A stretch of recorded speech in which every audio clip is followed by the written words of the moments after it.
നമ്മൾ ഇന്നിതേ നേരെ പോകുന്നത് പാലക്കാടുള്ള ചെല്ലഞ്ചേട്ടന്റെ ചായക്കടയിലോട്ടാണ്. ഒരു ചായ കുടിക്കാൻ വേണ്ടി ഇറങ്ങിയതാണ്. അങ്ങനെ ചെല്ലഞ്ചേട്ടന്റെ ചായക്കട എത്തി. എന്തായാലും നല്ല തിരക്ക് തന്നെയാണ് ഈ സമയത്തും ഇവിടെ. വണ്ടി ഒരു സൈഡിൽ പാർക്ക് ചെയ്തിട്ടതിന് ശേഷം ഞങ്ങൾ എല്ലാവരും കടയിലേക്ക് ഇറങ്ങി നടന്നു. ഓല മേഞ്ഞ ഒരു കുഞ്ഞു ചായക്കട. ഈ ഒരു പഴയ ആംബിയൻസ് തന്നെയാണ് എല്ലാവരെയും ഇവിടേക്ക് ചായ കുടിക്കാൻ എത്തിക്കുന്നത്. പഴയ കാലഘട്ടങ്ങളിലേക്ക് നമ്മളെ എത്തിക്കുന്ന ഒരു ഓർമ്മ. ഞങ്ങൾ ചെന്ന് കഴിഞ്ഞപ്പോഴത്തേക്കും നല്ല തിരക്ക് തന്നെയായിരുന്നു അകത്ത്.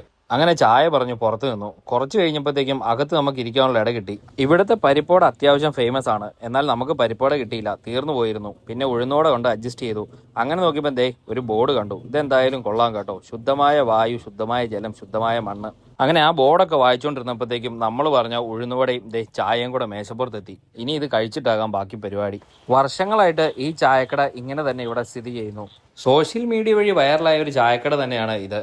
എന്തായാലും ഇവിടേക്ക് എത്തുന്ന ആളുകളുടെ എണ്ണം ഓരോ ദിവസം കൂടി തന്നെയാണ് വരുന്നത്. ഈ പഴമകൾ കണ്ട് ആസ്വദിച്ച് ഇവിടെ ഇരുന്ന് ചായ കുടിക്കാൻ മറ്റൊരു വൈബ് തന്നെയാണ്. ഞങ്ങൾ എല്ലാവരും തന്നെ ചായയും കുടിച്ച് കുറേ വർത്തമാനമൊക്കെ പറഞ്ഞ് ആ പഴമയൊക്കെ ആസ്വദിച്ച് അങ്ങനെ കുറേ നേരം ആ ചായക്കടയിൽ തന്നെ ഇരുന്നു. പിന്നെ കുറച്ചു നേരം പുറത്തിറങ്ങിയിരുന്നു. എന്തായാലും ഇവിടുത്തെ ആംബിയൻസ് ഒരു രക്ഷയുമില്ല. പല പ്രമുഖ വ്യക്തികളും ചെല്ലഞ്ചേട്ടന് ഈ കട പുതുക്കി പണിഞ്ഞ് നൽകാമെന്ന് പറഞ്ഞെത്തിയിരുന്നു. എന്നാൽ ചേട്ടനാകട്ടെ സന്തോഷപൂർവ്വം അതെല്ലാം നിരസിച്ചു. ഈ പഴമയിലുള്ള ചായക്കട ഇങ്ങനെ തന്നെ മുന്നോട്ട് പോകുന്നതായിരിക്കും ചെല്ലഞ്ചേട്ടന് ചിലപ്പോൾ ഇഷ്ടം. എന്തായാലും ഞങ്ങളെല്ലാവരും ചായ കുടിച്ചിട്ട് നേരെ വണ്ടിയിലേക്ക് കയറി.